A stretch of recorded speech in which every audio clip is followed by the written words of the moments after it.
ਸਾਧ ਸੰਗਤ ਜੀ ਵਾਹਿਗੁਰੂ ਜੀ ਕਾ ਖਾਲਸਾ ਵਾਹਿਗੁਰੂ ਜੀ ਕੀ ਫਤਿਹ ਜੀ। ਸਾਧ ਸੰਗਤ ਜੀ ਆਓ ਦੇਖੀਏ ਕਿ ਪੋਹ ਦੇ ਮਹੀਨੇ ਦੇ ਵਿੱਚ ਗੁਰੂ ਅਰਜਨ ਦੇਵ ਪਾਤਸ਼ਾਹ ਮਹਾਰਾਜ ਜੀ ਆਪਾਂ ਨੂੰ ਕੀ ਉਪਦੇਸ਼ ਬਖਸ਼ ਰਹੇ ਹਨ। ਗੁਰੂ ਪਾਤਸ਼ਾਹ ਜੀ ਇਸ ਮਹੀਨੇ ਦੇ ਪ੍ਰਥਾਏ ਉਚਾਰਨ ਕਰਦੇ ਹਨ। ਪੋਖ ਤੁਖਾਰ ਨਾ ਵਿਆਪਈ ਕੰਠ ਮਿਲਿਆ ਹਰ ਨਾਹੁ। ਸ਼੍ਰੀ ਗੁਰੂ ਅਰਜਨ ਦੇਵ ਜੀ ਪੋਹ ਦੇ ਮਹੀਨੇ ਅੰਦਰ ਉਪਦੇਸ਼ ਬਖਸ਼ਿਸ਼ ਕਰਦੇ ਫਰਮਾਨ ਕਰਦੇ ਹਨ ਕਿ ਜਿਹੜੇ ਵਡਭਾਗੇ ਗੁਰੂ ਪਿਆਰੇ ਨਾਮ ਜਪ ਦੁਆਰਾ ਪਤੀ ਪਰਮਾਤਮਾ ਦੇ ਨਾਲ ਜੁੜੇ ਰਹਿੰਦੇ ਹਨ, ਉਹਨਾਂ ਦੀ ਆਤਮਾ ਉੱਪਰ ਪੋਹ ਦੀ ਅੱਤ ਦੀ ਸਰਦੀ ਕੋਹਰਾ ਇਹ ਵਿਘਨਕਾਰੀ ਨਹੀਂ ਹੁੰਦਾ। ਉਹ ਗੁਰਮੁਖ ਨਾਮ ਜਪਣ ਲਈ ਭੋਰਾ ਵੀ ਆਲਸ ਨਹੀਂ ਕਰਦੇ। ਆਪ ਅਕਸਰ ਦੇਖਦੇ ਹਾਂ ਕਿ ਅੱਤ ਦੀ ਸਰਦੀ ਦਾ ਇਹ ਮਹੀਨਾ ਹੁੰਦਾ ਹੈ ਤੇ ਸਵੇਰੇ ਉੱਠਣਾ ਵੀ ਜਿਹੜਾ ਹੈ ਔਖਾ ਹੋ ਜਾਂਦਾ ਹੈ। ਕਹਿਣ ਤੋਂ ਭਾਵ ਕਿ ਇਸ ਸਮੇਂ ਜੋ ਹੈ ਮਨੁੱਖ ਆਲਸੀ ਬਣ ਜਾਂਦਾ ਹੈ। ਪਰ ਗੁਰੂ ਅਰਜਨ ਪਾਤਸ਼ਾਹ ਜੀ ਕਹਿੰਦੇ ਹਨ ਕਿ ਜਿਨ੍ਹਾਂ ਉੱਤੇ ਪਰਮਾਤਮਾ ਦੀ ਬਖਸ਼ਿਸ਼ ਹੋ ਜਾਂਦੀ ਹੈ, ਉਹਨਾਂ ਨੂੰ ਇਹ ਜੋ ਪੋਹ ਦੀ ਅੱਤ ਦੀ ਸਰਦੀ ਵਾਲਾ ਮਹੀਨਾ ਵੀ ਹੈ ਤੇ ਉਹ ਪਰਮਾਤਮਾ ਦਾ ਨਾਮ ਜਪਣ ਤੋਂ ਆਲਸ ਨਹੀਂ ਕਰਦੇ। ਪਰ ਇਹ ਅਵਸਥਾ ਬੰਨੀ ਵੀ ਬਹੁਤ ਔਖੀ ਹੈ। ਇਹ ਕਦੋਂ ਬੰਦੀ ਹੈ ਜਿਸ ਵੇਲੇ ਪਰਮਾਤਮਾ ਦਾ ਨਾਮ ਜਿਗਿਆਸੂ ਦੇ ਕੰਠ ਦੇ ਨਾਲ ਮਿਲ ਗਿਆ ਹੋਵੇ। ਭਾਵ ਹਰ ਸਮੇਂ ਪਰਮਾਤਮਾ ਦੀ ਯਾਦ ਜੋ ਹੈ ਉਹ ਹਿਰਦੇ ਅੰਦਰ ਵਸ ਗਈ ਹੋਵੇ। ਗੁਰੂ ਪਾਤਸ਼ਾਹ ਜੀ ਆਸਾ ਰਾਗ ਵਿੱਚ ਵੀ ਫਰਮਾਉਂਦੇ ਹਨ, ਵੰਜ ਮੇਰੇ ਆਲਸਾ ਹਰ ਪਾਸ ਬੇਨੰਤੀ, ਰਾਵੋ ਸੋਹ ਆਪਨੜਾ ਪ੍ਰਭ ਸੰਗ ਸੁਹੰਤੀ। ਗੁਰੂ ਪਾਤਸ਼ਾਹ ਜੀ ਕਹਿੰਦੇ ਹਨ ਕਿ ਹੇ ਮੇਰੇ ਆਲਸ, ਹੁਣ ਤੂੰ ਦੂਰ ਹੋ ਜਾ ਤੇ ਮੈਨੂੰ ਪਰਮਾਤਮਾ ਦਾ ਨਾਮ ਜਪਣ ਦੇ। ਅੱਗੇ ਗੁਰੂ ਪਾਤਸ਼ਾਹ ਜੀ ਫਰਮਾਉਂਦੇ ਹਨ, ਮਨ ਬੇਧਿਆ ਚਰਨਾਰ ਬਿੰਦ ਦਰਸ਼ਨ ਲਗੜਾ ਸਾਹੋ। ਗੁਰੂ ਪਾਤਸ਼ਾਹ ਜੀ ਕਹਿੰਦੇ ਹਨ ਕਿ ਉਹਨਾਂ ਦੇ ਮਨ ਹਮੇਸ਼ਾ ਪਰਮਾਤਮਾ ਦੇ ਚਰਨਾਂ ਨਾਲ, ਪਰਮਾਤਮਾ ਦੇ ਨਾਮ ਦੇ ਨਾਲ ਪਰੋਤੇ ਰਹਿੰਦੇ ਹਨ, ਪਰੋਏ ਰਹਿੰਦੇ ਹਨ ਅਤੇ ਉਹ ਹਰ ਸਾਹ ਦੇ ਨਾਲ ਪਰਮਾਤਮਾ ਦੇ ਦਰਸ਼ਨਾਂ ਦੀ ਤਾਂਘ ਮੰਗਦੇ ਹਨ। ਉਹਨਾਂ ਦਾ ਮਨ ਹਰ ਪਲ ਪ੍ਰਭੂ ਦਰਸ਼ਨਾਂ ਦੀ ਤਾਂਘ ਦੇ ਵਿੱਚ ਹੀ ਬਤੀਤ ਹੁੰਦਾ ਹੈ। ਬਾਣੀ ਵੀ ਫਰਮਾਉਂਦੀ ਹੈ ਕਿ ਜਿਹੜੇ ਜਿਗਿਆਸੂ ਮਨੁੱਖ ਹੁੰਦੇ ਹਨ ਉਹ ਪਰਮਾਤਮਾ ਤੋਂ ਕੀ ਦਾਤ ਮੰਗਦੇ ਹਨ। ਮੇਰਾ ਮਨ ਲੋਚੈ ਗੁਰੂ ਦਰਸ਼ਨ ਤਾਈ, ਬਿਲਪ ਕਰੇ ਚਾਤ੍ਰਿਕ ਕੀ ਨਿਆਈ, ਤ੍ਰਿਖਾ ਨਾ ਉਤਰੈ ਸਾਂਤ ਨਾ ਆਵੈ, ਬਿਨ ਦਰਸ਼ਨ ਸੰਤ ਪਿਆਰੇ ਜੀਓ। ਉਹਨਾਂ ਦਾ ਮਨ ਹਮੇਸ਼ਾ ਹੀ ਪ੍ਰਭੂ ਪਤੀ ਦੇ ਦਰਸ਼ਨਾਂ ਦੇ ਲਈ ਲੋਚਦਾ ਰਹਿੰਦਾ ਹੈ। ਉਹ ਤੜਫਦੇ ਰਹਿੰਦੇ ਹਨ। ਉਹਨਾਂ ਦੀ ਪਰਮਾਤਮਾ ਨੂੰ ਮਿਲਣ ਵਾਲੀ ਤ੍ਰਿਸ਼ਨਾ ਉਦੋਂ ਤੱਕ ਸ਼ਾਂਤ ਨਹੀਂ ਹੁੰਦੀ ਜਦੋਂ ਤੱਕ ਉਹ ਪਰਮਾਤਮਾ ਨੂੰ ਮਿਲ ਨਹੀਂ ਲੈਂਦੇ। ਅੱਗੇ ਗੁਰੂ ਪਾਤਸ਼ਾਹ ਜੀ ਫਰਮਾਉਂਦੇ ਹਨ, ਓਟ ਗੋਬਿੰਦ ਗੋਪਾਲ ਰਾਏ ਸੇਵਾ ਸੁਆਮੀ ਲਾਹੋ। ਜਦੋਂ ਮਨ ਬੇਧਿਆ ਚਰਨਾਰ ਬਿੰਦ ਦਰਸ਼ਨ ਲਗੜਾ ਸਾਹੋ ਦੀ ਅਵਸਥਾ ਵਿੱਚ ਵਿਚਰਨ ਵਾਲੇ ਗੁਰੂ ਪਿਆਰੇ ਹਮੇਸ਼ਾ ਇੱਕ ਅਕਾਲ ਪੁਰਖ ਦੀ ਓਟ ਤੇ ਆਸਰਾ ਲੈਂਦੇ ਹਨ ਅਤੇ ਆਪਣੇ ਮਾਲਕ ਪਰਮਾਤਮਾ ਦੀ ਸੇਵਾ ਕਰਕੇ ਉਹ ਲਾਹ ਪ੍ਰਾਪਤ ਕਰਦੇ ਹਨ। ਸੰਸਾਰ ਅੰਦਰ ਵੀ ਇੱਕ ਅਖਾਣ ਪ੍ਰਚਲਿਤ ਹੈ ਕਿ ਦੋ ਬੇੜੀਆਂ ਵਿੱਚ ਪੈਰ ਰੱਖਣ ਵਾਲਾ ਕਦੇ ਪਾਰ ਨਹੀਂ ਹੁੰਦਾ, ਉਹ ਹਮੇਸ਼ਾ ਹੀ ਡੁੱਬਦਾ ਹੈ। ਤਿਵੇਂ ਪਰਮਾਰਥ ਦੇ ਰਸਤੇ ਚੱਲਣ ਵਾਲੇ ਜਿਗਿਆਸੂ ਨੂੰ ਇੱਕ ਉੱਪਰ ਭਰੋਸਾ, ਇੱਕ ਉੱਪਰ ਯਕੀਨ, ਇੱਕ ਉੱਪਰ ਹੀ ਟੇਕ ਰੱਖਣੀ ਚਾਹੀਦੀ ਹੈ। ਤੇ ਜੋ ਦ੍ਰਿੜ ਭਰੋਸੇ ਨਾਲ ਇੱਕ ਉੱਪਰ ਟੇਕ ਭਰੋਸਾ ਰੱਖਦਾ ਹੈ ਉਸ ਦਾ ਜ਼ਰੂਰ ਹੀ ਪਾਰ ਉਤਾਰਾ ਅਤੇ ਨਿਸਤਾਰਾ ਹੋ ਜਾਂਦਾ ਹੈ। ਗੁਰੂ ਪਾਤਸ਼ਾਹ ਜੀ ਫਰਮਾਉਂਦੇ ਹਨ ਗੁਜਰੀ ਵਾਰ ਵਿੱਚ, ਤਿਸ ਸਾਹਿਬ ਕੀ ਟੇਕ ਨਾਨਕ ਮੰਨੈ ਮਾਹੇ, ਜਿਸ ਸਿਮਰਤ ਸੁਖ ਹੋਏ ਸਗਲੇ ਦੁਖ ਜਾਹੇ। ਅੱਗੇ ਗੁਰੂ ਪਾਤਸ਼ਾਹ ਜੀ ਫਿਰ ਕੀ ਦੱਸ ਰਹੇ ਹਨ, ਵਿਖਿਆ ਪੋਹਿ ਨਾ ਸਕਈ ਮਿਲ ਸਾਧੂ ਗੁਣ ਗਾਹੋ। ਪਰਮਾਤਮਾ ਦਾ ਨਾਮ ਜਪਣ, ਪ੍ਰਭੂ ਦੀ ਓਟ ਲੈਣ ਅਤੇ ਸਤ ਸੰਗਤ ਵਿੱਚ ਬੈਠ ਕੇ ਹਰੀ ਗੁਣ ਗਾਉਣ ਦੀ ਬਦੌਲਤ ਮਾਇਆ ਉਹਨਾਂ ਗੁਰਮੁਖਾਂ ਉੱਪਰ ਰੰਚਕ ਮਾਤਰ ਵੀ ਆਪਣਾ ਅਸਰ ਨਹੀਂ ਪਾ ਸਕਦੀ। ਮਾਇਆ ਦਾ ਪ੍ਰਭਾਵ ਤਾਂ ਅਤ ਡਾਢਾ ਹੈ।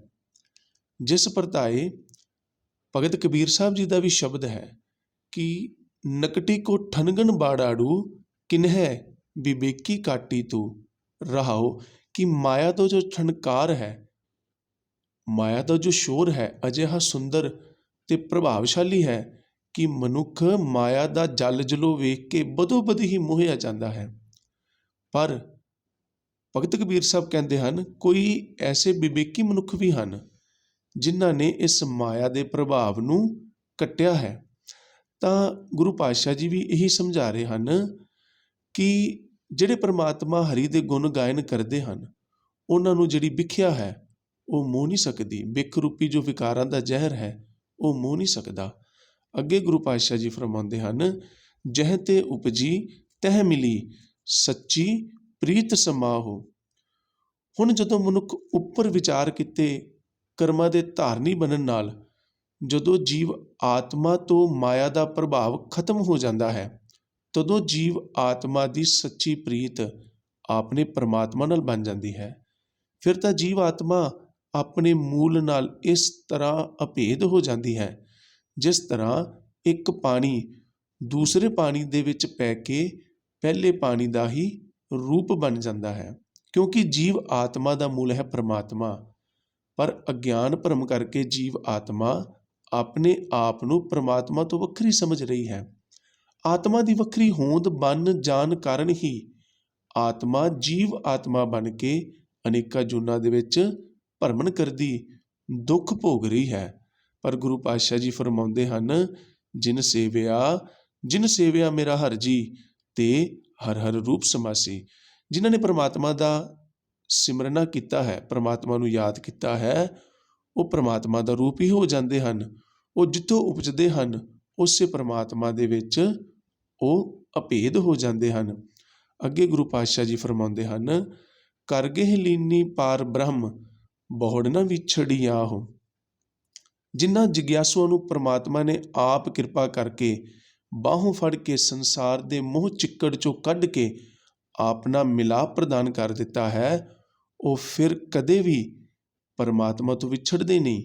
क्योंकि विछोड़ा तो उदों पैंदा है जदों कोई दूर चले जावे, पर ना तो परमात्मा उन्होंने आदे तो दूर करता है अते ना ही वो गुरमुख जन परमात्मा तो दूर होंदे हन। सूही राग विच गुरु पातशाह जी फरमाउंदे हन, हर आपे लए मिलाए क्यों विछोड़ा थी वही बलराम जियो। अगे गुरु पातशाह जी फरमाउण करते हैं, बार जाऊं लख बेरियां हर सज्जन अगम अगाह हो। परिपूर्ण परमात्मा जो साडी सोच शक्ति अते इंद्रियां दी पहुँच तो परे है, जिस दे गुण गायन नाल माया का प्रभाव खत्म हो जाता है। ਜਿਹੜੇ प्राणी ਨੂੰ परमात्मा अपने विच अभेद कर लेंदा है, उस नूं अपने नालों कदे विछोड़दा नहीं। अजिहे सज्जन प्रभु तो मैं लखा वारी कुर्बान बलिहार जाता हाँ। गुरु पातशाह जी इत्थे परमात्मा की सिफत दस रहे हैं। गुरु पातशाह जी फरमाउंदे हन, श्री राग विच गुरु नानक पातशाह जी, हों वारने कुर्बान तेरे नाम नूं रहाओ। अगे गुरु पातशाह जी आपां नूं उपदेश दे रहे हैं, शर्म पई नारायण नानक दर पिया हो। जो जिग्यासु शरण पालक परमात्मा की शरण विच पै जाते हैं, परमात्मा उन्हां दी लोक परलोक विच लाज रखता है। जिस तरह समुंदर के सामने एक बूंद की की हस्ती हुंदी है। जे गल करिए पहाड़ की, तो पहाड़ के सामने एक धूड़ के किनके की की हस्ती हुंदी है। तिवें परमात्मा खंडा ब्रह्मंडा लोक परलोक अथवा सारी ही कायनात का मालक है। उस दे मूहरे एक निगुणी जीवात्मा की की हस्ती है। परमात्मा जो अथाह शक्तियां का मालक है, उस दे सन्मुख अजिही जीव आत्मा वालों श्री गुरु अर्जन देव पातशाह बेनती करवाउंदियां फरमान कर रहे हैं कि हे परमात्मा, तू सारियां दा मालक है, तैनूं किसी प्रकार की इच्छा नहीं, तुसीं सारिਆਂ ਨੂੰ ही दाता देण वाले हो। हे दातार, मैं तुहाडी सार नहीं जानी ते ना ही जान सकदा हाँ। आप ही किरपा करो, मैनूं अजिही मत प्रदान करो कि मैं अठे पहर आप जी की याद अंदर अपना समा बतीत करा। बाणी भी फरमाउंदी है किस तरह बेनती करनी है। देवगंधारी राग विच चौथे पातशाह जी फरमाउंदे हन, अब हम चली ठाकुर पैहार, जब हम शरण प्रभु की आई ਰਾਖ ਪ੍ਰਭੂ ਭਾਵੇਂ ਮਾਰ ਰਹਾਓ।